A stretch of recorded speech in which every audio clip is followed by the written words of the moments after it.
नमो भगवते वासुदेवाय। आज आप सभी श्रवण करेंगे बृहस्पतिवार व्रत कथा। बृहस्पतिवार के दिन बृहस्पति भगवान की पूजा अर्चना करके बृहस्पतिवार का व्रत कथा श्रवण करना चाहिए। बृहस्पतिवार के व्रत करने से और कथा का श्रवण करने से स्त्री पुरुष की सभी मनोकामनाएं बृहस्पति भगवान पूर्ण करते हैं। बृहस्पति भगवान की कृपा से घर में अन्न धन के भंडार सदा भरे रहते हैं। बृहस्पति भगवान की कृपा से जिनके संतान नहीं है उन्हें संतान की प्राप्ति होती है, और जिस कन्या का विवाह होने में दिक्कत हो रही है, बृहस्पति भगवान के व्रत करने से यह समस्या भी दूर हो जाती है। इसलिए सभी को श्रद्धा भक्ति के साथ बृहस्पति भगवान का पूजन और कथा का श्रवण अवश्य करना चाहिए। तो आइए श्रवण करते हैं बृहस्पतिवार व्रत कथा। प्राचीन समय की बात है। एक नगर में एक बड़ा व्यापारी रहता था। वह जहाजों में माल लदवाकर दूसरे देशों में भेजा करता था। वह जिस प्रकार अधिक धन कमाता था उसी प्रकार जी खोलकर दान भी करता था, परंतु उसकी पत्नी अत्यंत कंजूस थी। वह किसी को एक दमड़ी भी दान नहीं देती थी। एक बार सेठ जब दूसरे देश व्यापार करने गया तो पीछे से बृहस्पति भगवान साधु का वेश धारण करके व्यापारी की पत्नी के समक्ष उपस्थित हुए और भिक्षा मांगने लगे। तब व्यापारी की पत्नी ने साधु महाराज से कहा, हे साधु महाराज, मैं इस दान और पुण्य से तंग आ गई हूँ। आप कोई ऐसा उपाय बताए जिससे मेरा सारा धन नष्ट हो जाए और मैं आराम से रह सकूं। मैं यह धन लूटता हुआ नहीं देख सकती। बृहस्पति भगवान ने कहा, हे देवी, तुम बड़ी विचित्र हो। संतान और धन से कोई दुखी होता है भला? अगर अधिक धन है तो इसे शुभ कार्यों में लगाओ, कुंवारी कन्याओं का विवाह करवाओ, विद्यालय और बाग बगीचों का निर्माण कराओ। ऐसे पुण्य कार्य करने से तुम्हारा लोक परलोक सार्थक हो सकता है। परंतु साधु की इन बातों से व्यापारी की पत्नी को खुशी नहीं हुई। उसने कहा, मुझे ऐसी धन की आवश्यकता नहीं है जिसे मैं दान में दूं। तब बृहस्पति देव बोले, यदि तुम्हारी ऐसी इच्छा है तो तुम एक उपाय करना। 7 बृहस्पतिवार घर को गोबर से लिपना और अपनी केसों को पीली मिट्टी से धोना। केसों को धोते समय स्नान भी करना। व्यापारी से हजामत बनाने को कहना। भोजन में मांस मदिरा खाना। कपड़े अपने घर धोना। ऐसा करने से तुम्हारा सारा धन नष्ट हो जाएगा। इतना कहकर बृहस्पति भगवान अंतर ध्यान हो गए। व्यापारी की पत्नी ने बृहस्पति देव के कहे अनुसार 7 बृहस्पतिवार वैसा ही करने का निश्चय किया। केवल 3 बृहस्पतिवार बीते कि उसके समस्त धन संपत्ति नष्ट हो गई और वह परलोक सिधार गई। जब व्यापारी वापस आया तो उसने देखा कि उसका सब कुछ नष्ट हो चुका है। यह देखकर व्यापारी ने अपनी पुत्री को सत्वाना दी और दूसरे नगर में जाकर बस गया। वहाँ वह जंगल से लकड़ी काटकर लाता और शहर में बेचता था। इस तरह वह अपना जीवन व्यतीत करने लगा। एक दिन उसकी पुत्री ने दही खाने की इच्छा प्रकट की, लेकिन व्यापारी के पास दही खरीदने के पैसे नहीं थे। वह अपनी पुत्री को अवशासन देकर जंगल में लकड़ी काटने चला गया। वह एक वृक्ष के नीचे बैठकर अपनी पूर्व दशा पर विचार करके रोने लगा। उस दिन बृहस्पतिवार का दिन था। तभी वहाँ बृहस्पति देव साधु के रूप में सेठ के पास आए और बोले, हे मनुष्य, तू इस जंगल में किस चिंता में बैठा है? तब व्यापारी बोला, हे महाराज, आप सब कुछ जानते हैं। इतना कहकर व्यापारी अपनी कहानी सुनाकर रो पड़ा। बृहस्पति भगवान बोले, देखो बेटा, तुम्हारी पत्नी ने बृहस्पति देव का अपमान किया था, इसी कारण तुम्हारा यह हाल हुआ है। लेकिन अब तुम किसी प्रकार की चिंता मत करो। तुम गुरुवार के दिन बृहस्पति देव का पाठ करो। 2 पैसे के चने और गुड़ को लेकर जल के लोटे में शक्कर डालकर वह अमृत और प्रसाद अपने परिवार के सदस्यों और कथा सुनने वालों को बांट दो। स्वयं भी प्रसाद और चरणामृत लो। भगवान तुम्हारा अवश्य कल्याण करेंगे। साधु की बात सुनकर व्यापारी बोला, महाराज, मुझे तो इतना भी नहीं बचता कि मैं अपनी पुत्री को दही लाकर दे सकूं। इस पर साधु महाराज जी बोले, तुम लकड़ियां शहर में बेचने जाना, तुम्हें लकड़ियों के दाम पहले से चौगुने मिलेंगे, जिससे तुम्हारे सारे कार्य सिद्ध हो जाएंगे।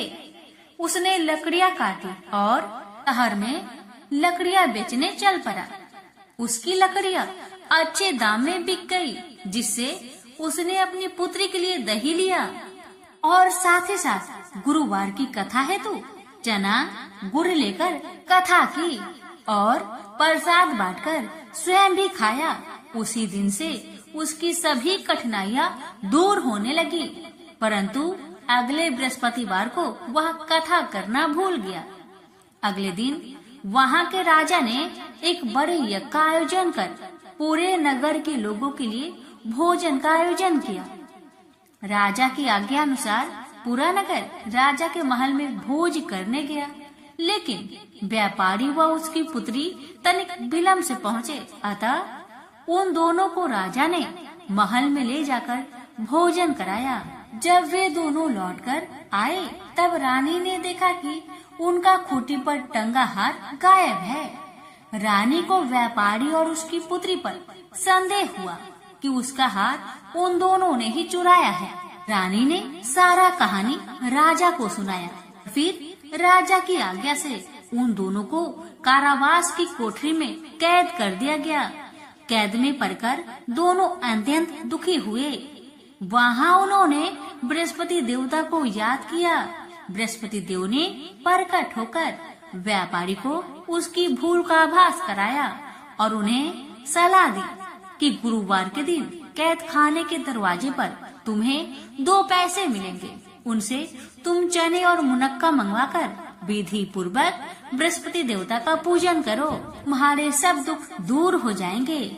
बृहस्पतिवार को कैद खाने के द्वार पर उन्हें 2 पैसे मिले। बाहर सड़क पर एक स्त्री जा रही थी। व्यापारी ने उसे बुलाकर गुड़ और चने लाने को कहा। इस पर वह स्त्री बोली, मैं अपनी बहू के लिए गहने ले जा रही हूँ, मेरे पास समय नहीं है। इतना कहकर वह आगे चली गई। थोड़ी देर बाद वहाँ से एक और स्त्री निकली। व्यापारी ने उसे बुलाकर कहा कि हे बहन, मुझे बृहस्पतिवार की कथा करनी है, तुम मुझे 2 पैसे का गुड़ और चना लाकर दो। बृहस्पति देव का नाम सुनकर वह स्त्री बोली, भाई, मैं तुम्हें अभी गुड़ और चना लाकर देती हूँ। मेरा इकलौता पुत्र मर गया है, मैं उसके लिए कफन लेने जा रही थी, लेकिन मैं पहले तुम्हारा काम करूँगी और उसके बाद मैं अपने पुत्र के लिए कफन लाऊंगी। वह स्त्री बाजार से व्यापारी के लिए गुड़ चना ले आई और स्वयं भी बृहस्पति देव की कथा सुनी। कथा समाप्त होने पर वह स्त्री कफन लेकर अपने घर गई। घर पर लोग उसके पुत्र की लाश को राम नाम सत्य है कहते हुए शमशान ले जाने की तैयारी कर रहे थे। स्त्री बोली, मुझे अपने लड़के का मुख देख लेने दो। अपने पुत्र का मुख देखकर उस स्त्री ने उसके मुंह में प्रसाद और चरणामृत डाला। प्रसाद और चरणामृत के प्रभाव से वह पुनः जीवित हो गया।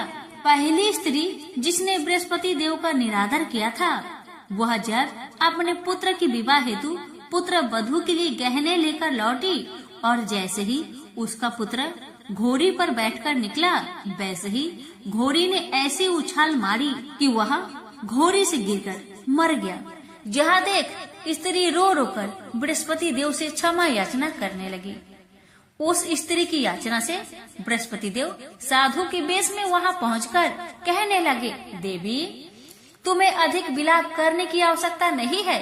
यह बृहस्पति देव का अनादर करने का कारण हुआ है। तुम वापस जाकर मेरे भक्त से क्षमा मांगकर कथा सुनो, तभी तुम्हारी मनोकामना पूर्ण होगी।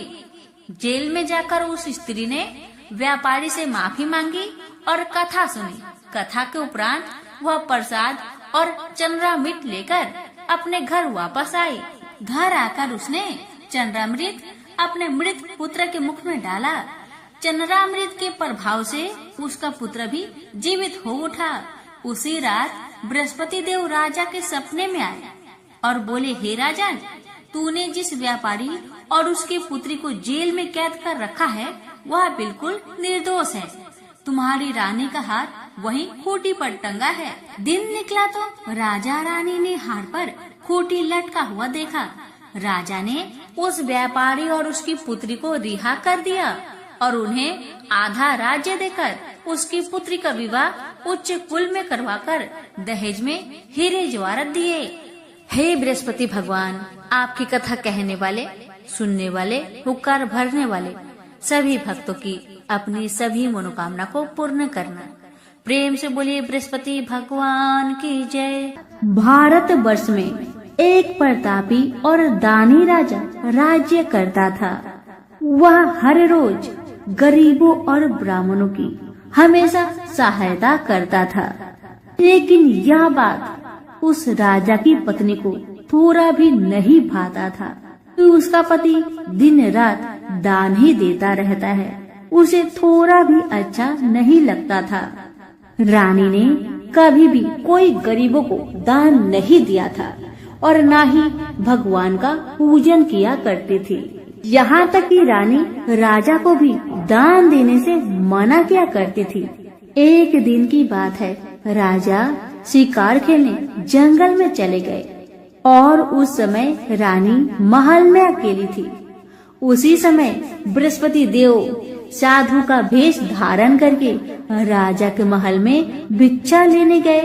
साधु महाराज ने रानी से भिक्षा मांगी, लेकिन रानी ने इनकार कर दिया और कहा, हे साधु महाराज, मैं तो इस दान पुण्य से बहुत तंग आ गई हूँ। मेरा पति तो सारा धन लुटाते रहता है। मेरी इच्छा बस यही है कि मेरा सारा धन नष्ट हो जाए।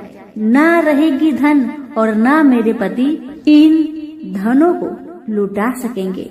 ना रहेगी बांस और ना बजेगी बांसुरी। यही मेरी इच्छा है। रानी के बातों को सुनकर साधु महाराज बड़ा आश्चर्य में पड़ गए। उन्होंने कहा, देवी, तुम तो बड़ी विचित्र हो। धन दौलत संतान तो सभी चाहते हैं। पुत्र और लक्ष्मी तो पापी के घर में भी होनी चाहिए। यदि तुम्हारे पास अधिक धन है तो भूखों को भोजन खिलाओ, प्यासे के लिए पियाओ बनवाओ, मुसाफिरों के लिए धर्मशालाएं खुलवाओ। जो निर्धन है अपनी कुंवारी कन्याओं का विवाह नहीं कर सकते, उनकी मदद करो, उनकी सहायता करो। ऐसे और अनेक काम हैं जिनके करने से तुम्हारा यश लोक परलोक में फैलेगा। परंतु रानी पर उपदेश का कोई प्रभाव न पड़ा। वह बोली, महाराज, आप मुझे कुछ न समझाए। मैं ऐसा धन नहीं चाहती जो हर जगह लुटाती फिरूं, बांटती फिरूं। साधु महाराज ने उत्तर दिया। साधु महाराज ने कहा, यदि तुम्हारी ऐसी इच्छा है तो तुम्हारी इच्छा पूरी होगी।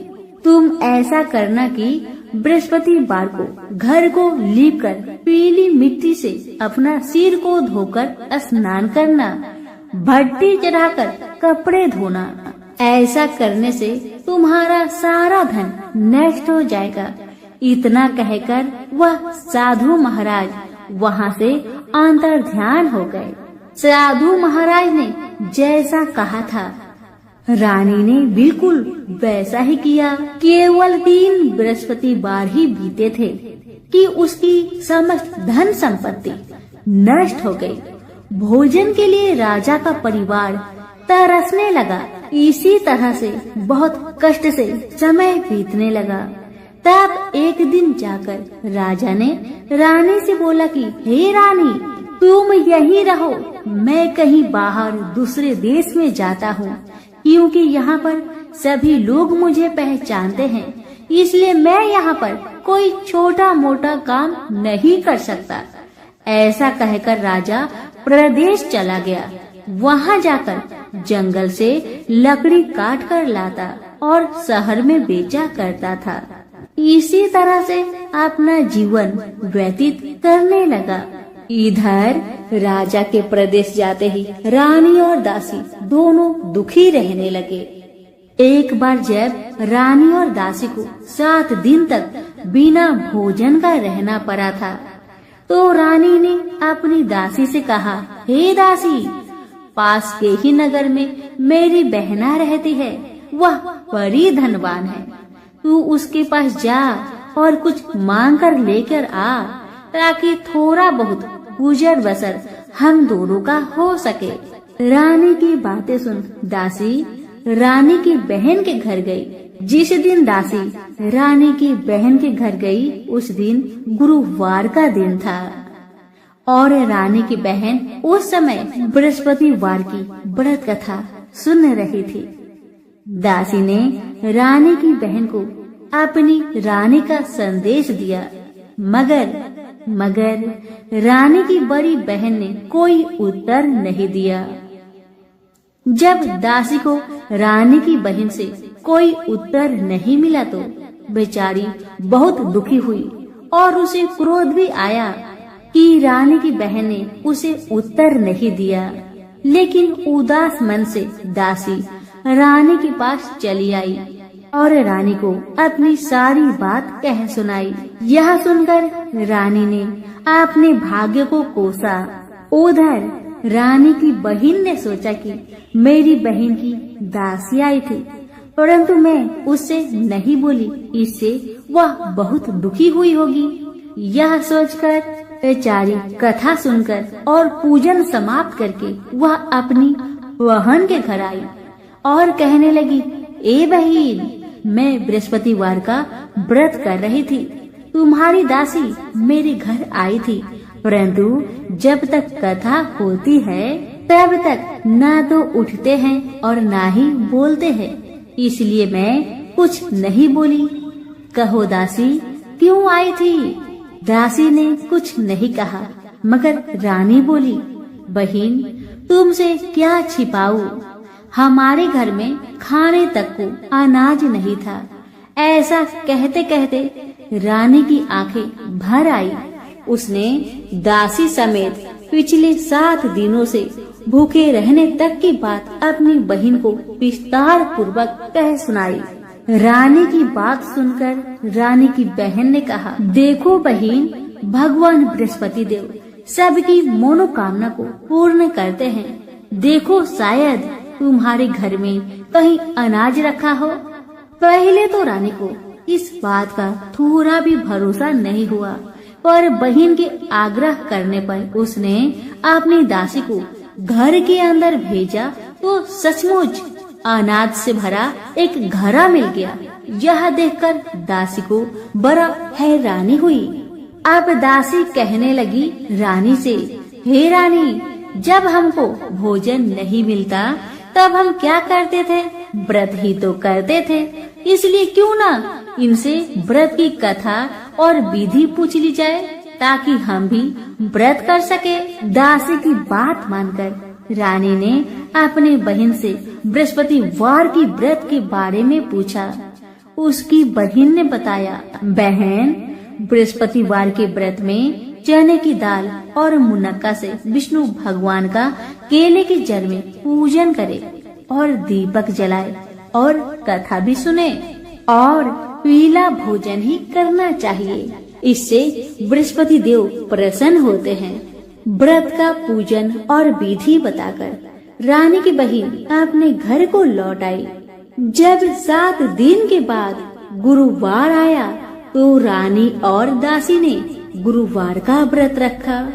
घुड़सार में जाकर चना और गुड़ लेकर आई, फिर उससे केले की जड़ में तथा विष्णु भगवान का पूजन किया। पर अब परेशानी यह थी कि पीला भोजन कहाँ से आए। इस बात को लेकर दोनों बहुत दुखी थे। क्योंकि उन्होंने व्रत रखा था, इसलिए बृहस्पति देव उनसे प्रसन्न थे। इसलिए वे ही एक साधु महाराज का रूप धारण करके 2 थालों में सुंदर पीला भोजन दासी को दे आए। भोजन पाकर दासी बहुत प्रसन्न हुई और फिर रानी के साथ मिलकर भोजन ग्रहण किया और उसके बाद वे सभी गुरुवार को व्रत और पूजन करने लगी। बृहस्पति भगवान की कृपा से उनके पास फिर से धन संपत्ति आ गई, परंतु रानी फिर से पहले की तरह आलस्य करने लगी।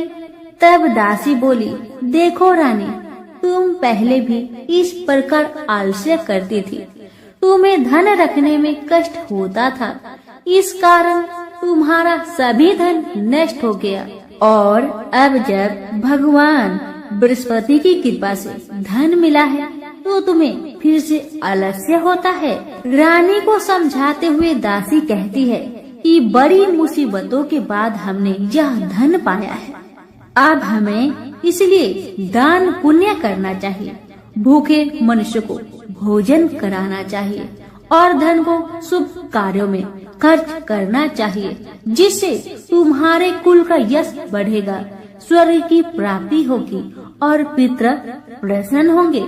दासी की बात मानकर रानी अपना धन शुभ कार्य में खर्च करने लगी, जिससे पूरे नगर में रानी का यश फलने लगा। बृहस्पतिवार व्रत कथा के बाद श्रद्धा के साथ आरती की जानी चाहिए। इसके बाद प्रसाद बांटकर उसे ग्रहण करना चाहिए। एक दिन राजा दुखी होकर जंगल में एक पेड़ के नीचे आसन जमाकर बैठ गया। वह अपनी दशा को याद करके व्याकुल होने लगा। बृहस्पतिवार का दिन था। एकाएक उसने देखा कि निर्जन वन में एक साधु महाराज प्रकट हुए। वह साधु वेश में स्वयं बृहस्पति देव थे। लकड़हारे के सामने आकर बोले, हे लकड़हारे, इस सुनसान जंगल में तू चिंता मग्न क्यों बैठा है? इसका क्या कारण है, मुझे बताओ। लकड़हारे ने दोनों हाथ जोड़कर प्रणाम किया और उत्तर दिया, महाराज जी, आप सब कुछ जानते हैं, आप तो अंतर्यामी है, मैं आपसे क्या कहूँ। यह कहकर रोने लगा और साधु को अपनी आत्मकथा सुनाने लगा। महाराज जी ने कहा, तुम्हारी स्त्री ने बृहस्पतिवार के दिन बृहस्पति भगवान का निरादर किया है, जिसके कारण रुष्ट होकर उन्होंने तुम्हारी यह दशा कर दी। अब तुम चिंता को दूर करके मेरे कहने पर चलो तो तुम्हारे सब कष्ट दूर हो जाएंगे और भगवान पहले से भी अधिक संपत्ति देंगे। तुम बृहस्पति के दिन कथा किया करो। 2 पैसे के चने मुनक्का लाकर उनका प्रसाद बनाओ और शुद्ध जल से लोटे में शक्कर मिलाकर अमृत तैयार करो। कथा के पश्चात अपने सारे परिवार और सुनने वाले प्रेमियों में अमृत व प्रसाद बांटकर आप भी ग्रहण करो। ऐसा करने से भगवान तुम्हारी सब मनोकामनाएं पूरी करेंगे। साधु महाराज के ऐसे वचन सुनकर लकड़हारा बोला, हे प्रभु, मुझे लकड़ी बेचकर इतना पैसा नहीं मिलता जिससे मैं भोजन के उपरांत कुछ भी बचा सकूं। मैंने रात्रि में सपने में अपनी स्त्री को व्याकुल देखा है। मेरे पास कुछ भी नहीं जिससे मैं उसकी खबर मंगा सकूं। साधु ने कहा, हे लकड़हारे, तुम किसी बात की चिंता मत करो। बृहस्पति के दिन तुम रोजाना की तरह लकड़ियां लेकर शहर को जाओ। तुमको रोज से दुगुना धन प्राप्त होगा, जिससे तुम भली भांति भोजन कर लोगे तथा बृहस्पति भगवान की पूजा का सामान भी आ जाएगा। इतना कहकर साधु महाराज अंतर ध्यान हो गए। धीरे धीरे समय बीतने लगा, पर फिर वही बृहस्पतिवार का दिन आया। लकड़हारा जंगल से लकड़ी काटकर किसी शहर में बेचने गया। उसे उस दिन से और दिन से अधिक पैसा मिला। राजा ने चना गुड़ आदि लाकर गुरुवार का व्रत किया। उस दिन से उसके सभी कलेश दूर हुए। परंतु जब दोबारा गुरुवार का दिन आया तो बृहस्पतिवार का व्रत करना भूल गया। इस कारण बृहस्पति भगवान नाराज हो गए। उस दिन उस नगर के राजा ने विशाल यज्ञ का आयोजन किया तथा शहर में यह घोषणा करा दी कि कोई भी मनुष्य अपने घर में भोजन न बनाए, न आग जलाए। समस्त जनता मेरे यहाँ भोजन करने आए। इस आज्ञा को जो नहीं मानेगा उसे फांसी की सजा दी जाएगी। इस तरह की घोषणा संपूर्ण नगर में करवा दी गई। राजा की आज्ञा अनुसार शहर के सभी लोग भोजन करने गए, लेकिन लकड़हारा कुछ देर से पहुंचा, इसलिए राजा उसको अपने साथ घर ले गए और ले जाकर भोजन कराया। तो रानी की दृष्टि उस खूंटी पर पड़ी जिस पर उसका हार लटका हुआ था। वह वहाँ पर दिखाई नहीं दिया।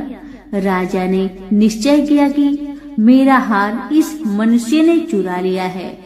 उसी समय सिपाहियों को बुलाकर उसको कारागार में डलवा दिया गया। जब लकड़हारा कारागार में पड़ गया और बहुत दुखी होकर विचार करने लगा कि न जाने कौन से पूर्व जन्म के कर्म से मुझे यह दुख प्राप्त हो रहा है, और उसी साधु को याद करने लगा जो जंगल में मिला था। उसी समय तत्काल बृहस्पति देव साधु के रूप में प्रकट हुए और उसकी दशा को देखकर कहने लगे, अरे मूर्ख, तूने बृहस्पति देव की कथा नहीं करी, इस कारण तुझे दुख प्राप्त हुआ है। अब चिंता मत कर, बृहस्पतिवार के दिन कारागार के दरवाजे पर तुझे 4 पैसे पड़े मिलेंगे। उनसे तू बृहस्पति देव की पूजा करना, तेरे सभी कष्ट दूर हो जाएंगे।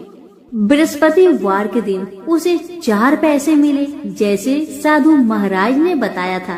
तब लकड़हारे ने उन पैसे से बृहस्पति देव की पूजन की और कथा कही। उसी रात्र को बृहस्पति देव ने उस नगर के राजा को सपने में कहा, हे राजा, तुमने जिस आदमी को कारागार में बंद कर दिया है वह निर्दोष है, वह राजा है, उसे छोड़ देना। रानी का हार उसी खूंटी पर लटका है। अगर तू ऐसा नहीं करेगा तो तेरा सारा राज्य को मैं नष्ट कर दूंगा। इस तरह रात्रि के सपनों को देखकर राजा प्रातः काल उठा और खूंटी पर हार देखकर लकड़हारे को बुलाकर क्षमा मांगी तथा लकड़हारे को योग्य सुंदर वस्त्र आभूषण देकर विदा कर दिया। बृहस्पति देव की आज्ञा अनुसार लकड़हारा अपने नगर को चल दिया। राजा जब अपने नगर के निकट पहुंचा तो उसे बड़ा आश्चर्य हुआ। नगर में पहले से अधिक बाग, तालाब, कुएं तथा बहुत सी धर्मशाला, मंदिर बन गई है। राजा ने पूछा, यह किसका बाग और धर्मशाला है? तब नगर के सब लोग कहने लगे, यह सब रानी और बांदी के है। तो राजा बहुत आश्चर्य हुआ और गुस्सा भी आया, ये सोचकर कि इतना धन दौलत कहाँ से आया मेरी गैर हाजिरी में। जब रानी ने यह खबर सुना कि राजा आ रहे हैं तो उन्होंने बांदी से कहा कि हे दासी, देख, राजा हमको कितनी बुरी हालत में छोड़कर गए थे। हमारी ऐसी हालत देखकर वह लौट न जाए, इसलिए तू दरवाजे पर खड़ी हो जा। आज्ञा अनुसार दासी दरवाजे पर खड़ी हो गई। राजा आए तो दासी ने उन्हें अपने साथ लेकर आई। तब राजा ने क्रोध करके अपनी रानी से पूछा कि यह धन तुम्हें कैसे प्राप्त हुआ? तब उन्होंने कहा, हमें ये सब धन बृहस्पति देव के इस व्रत के प्रभाव से प्राप्त हुआ है। राजा ने निश्चय किया कि 7 रोज बाद तो सभी बृहस्पति देव का पूजन करते हैं, परंतु मैं प्रतिदिन में 3 बार कहानी तथा रोज व्रत किया करूँगा। अब हर समय राजा के दुपट्टे में चने की दाल बंधी रहती तथा दिन में 3 बार कहानी कहता। एक रोज राजा ने विचार किया कि चलो अपनी बहन के यहाँ हो आते हैं। इस तरह निश्चय कर राजा घोड़े पर सवार हो अपनी बहन के यहाँ को चलने लगा। मार्ग में उसने देखा कि कुछ आदमी एक मुर्दे को ले जा रहे थे। राजा ने उन्हें रोककर कहा, अरे भाइयों, मेरी बृहस्पति देव की कथा सुन लो।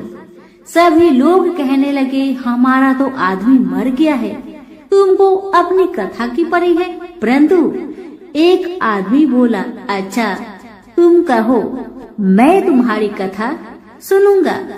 राजा ने दाल निकाली और जब कथा आधी हुई थी कि मुर्दा हिलने लगा और जब कथा समाप्त हो गई तो राम राम करके मनुष्य उठकर खड़ा हो गया। आगे मार्ग में उसे एक किसान का खेत में हल चलाता मिला। राजा ने उसे देख और उससे बोला, अरे भाई, तुम मेरी बृहस्पतिवार की कथा सुन लो। किसान बोला, जब तक मैं तेरी कथा सुनूंगा तब तक 4 हड़ैया जोत लूंगा। जा अपनी कथा किसी और को सुनाना। इस तरह राजा आगे चलने लगा। राजा के हटते ही बैल पछाड़ खाकर गिर गए तथा किसान के पेट में बड़ी जोर का दर्द होने लगा। उस समय उस किसान की माँ अपने बेटे के लिए रोटी लेकर आई। उसने यह सब देखा तो अपने पुत्र से सब हाल पूछा, तो बेटे ने सभी हाल माँ को सुना दिया। अब तो बुढ़िया माई दौड़ी दौड़ी उस घोड़ सवार के पास गई और उनसे बोली कि मैं तेरी कथा सुनूंगी, तू अपनी कथा मेरी खेत पर चलकर कहना। राजा ने बूढ़ी माई के खेत पर जाकर कथा कही, जिससे सुनते ही वह बैल उठकर खड़ा हो गया तथा किसान के पेट का दर्द भी ठीक हो गया।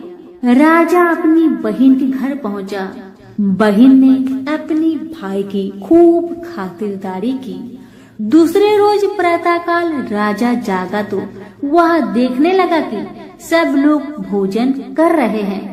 राजा ने अपनी बहन से कहा, ऐसा कोई मनुष्य है जिसने भोजन नहीं किया हो और जो मेरी बृहस्पतिवार की कथा सुन ले। बहन बोली, हे भैया, यह देश ऐसा ही है कि पहले यहाँ लोग भोजन करते हैं, बाद में अन्य काम करते हैं। अगर कोई पड़ोस में हो तो देख आओ।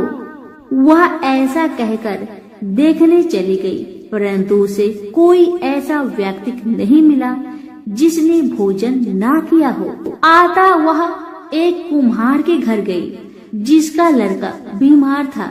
उसे मालूम हुआ कि उनके यहाँ 3 रोज से किसी ने भोजन नहीं किया है। रानी ने अपने भाई की कथा सुनने के लिए कुम्हार से कहा। वह तैयार हो गया। राजा ने जाकर बृहस्पतिवार की कथा कही, जिसको सुनकर उसका लड़का ठीक हो गया। अब तो राजा की प्रशंसा होने लगी। एक रोज राजा ने अपनी बहन से कहा कि हे बहन, हम अपने घर को जाएंगे, तुम भी तैयार हो जाओ। राजा की बहन ने अपनी सास से कहा। सासू माँ ने कहा, हाँ चली जाओ, परंतु अपने लड़के को मत ले जाना, क्योंकि तेरा भाई का कोई औलाद नहीं है। बहन ने अपने भैया से कहा, हे भैया, मैं तो चलूंगी पर कोई बालक नहीं जाएगा। राजा बोला, जब कोई बालक नहीं चलेगा तब तुम ही क्या करोगी जाके। बड़े दुखी मन से राजा अपने नगर को लौट आया। राजा ने अपनी रानी से कहा, हम निर्वंशी है, हमारा मुंह देखने का धर्म नहीं है और कुछ भोजन आदि नहीं किया। रानी बोली, हे प्रभु, बृहस्पति देव ने हमें सब कुछ दिया है, वह हमें औलाद अवश्य देंगे, आप भरोसा रखें। उसी रात को बृहस्पति देव ने राजा से सपने में कहा, हे राजा, उठ, तुम सभी सोच को त्याग दे, तेरी रानी गर्भ से है। राजा यह बात सुनकर बड़े प्रसन्न हुए। रानी के गर्भ से 9वें महीने में एक सुंदर पुत्र ने जन्म लिया। तब राजा बोला, हे रानी, स्त्री बिना भोजन के रह सकती है और बिना कहे नहीं रह सकती। जब मेरी बहन आए तू मुझसे कुछ मत कहना। रानी ने सुनकर हाँ कर दिया। जब राजा की बहन ने यह शुभ समाचार सुना तो बहुत प्रसन्न हुई तथा बधाई लेकर अपने भाई के यहाँ आई। तभी रानी ने कहा, घोड़ा चढ़कर तो नहीं आई, गधा चढ़ी आई। रानी की यह बात सुन राजा की बहन बोली, भाभी, मैं इस प्रकार न कहती तो तुम्हें औलाद कैसे मिलती। बृहस्पति देव ऐसे ही हैं, जैसी जिसकी मन में कामनाएं हैं सभी को पूर्ण करते हैं। जो सद्भावना पूर्वक बृहस्पतिवार का व्रत करता है एवं कथा पढ़ता है अथवा सुनता है या दूसरों को सुनाता है, बृहस्पति देव उसकी सभी मनोकामना पूर्ण करते हैं। और भगवान बृहस्पति देव सबकी सदैव रक्षा करते हैं। संसार में जो मनुष्य सद्भावना से भगवान का पूजन व्रत सच्चे हृदय से करते हैं तो उसकी सभी मनोकामनाएं पूरी जरूर करते हैं। जैसी सच्ची भावना से रानी और राजा ने उनकी कथा का गुणगान किया तो उनकी सभी इच्छाएं बृहस्पति देव जी ने पूर्ण किया। इसलिए पूर्ण कथा सुनने के बाद प्रसाद लेकर जाना चाहिए। हृदय से उसका मनन करते हुए जयकारा बोलना चाहिए। तो सभी प्रेम से बोलिए, बृहस्पति देव की जय हो, विष्णु भगवान की जय हो। आप श्रवण करें बृहस्पतिवार व्रत की आरती। ओम जय बृहस्पति देवा, ओम जय बृहस्पति देवा, जय बृहस्पति देवा। छिन छिन भोग लगाऊं कदली फल मेवा। ओम जय बृहस्पति देवा, तुम पूर्ण परमात्मा, तुम अंतर्यामी, जगत पिता जगदीश्वर, तुम सबके स्वामी। ओम जय बृहस्पति देवा, चनरामृत निज निर्मल, सब पातके हरता, सकल मनोरथ दायक, कृपा करो भरता। ओम जय बृहस्पति देवा, जय बृहस्पति देवा। तन मन धन अर्पण करे जो जन शरण परे, प्रभु प्रकट तब होकर आकर द्वार खरे। ओम जय बृहस्पति देवा, जय बृहस्पति देवा। दीन दयाल दयानिधि, भक्तन हितकारी, पाप दोष सब हरता, भव बंधन हारी। ओम जय बृहस्पति देवा, जय बृहस्पति देवा। सकल मनोरथ दायके, सब संचय तारो, विषय विकार मिटाओ, संतन सुखकारी। ओम जय बृहस्पति देवा, जय बृहस्पति देवा। जो कोई आरती तेरी प्रेम सहित गावे, जो कोई आरती तेरी प्रेम सहित गावे, ज्येष्ठानंदे बंद सो निश्चय पावे। ओम जय बृहस्पति देवा, जय बृहस्पति देवा।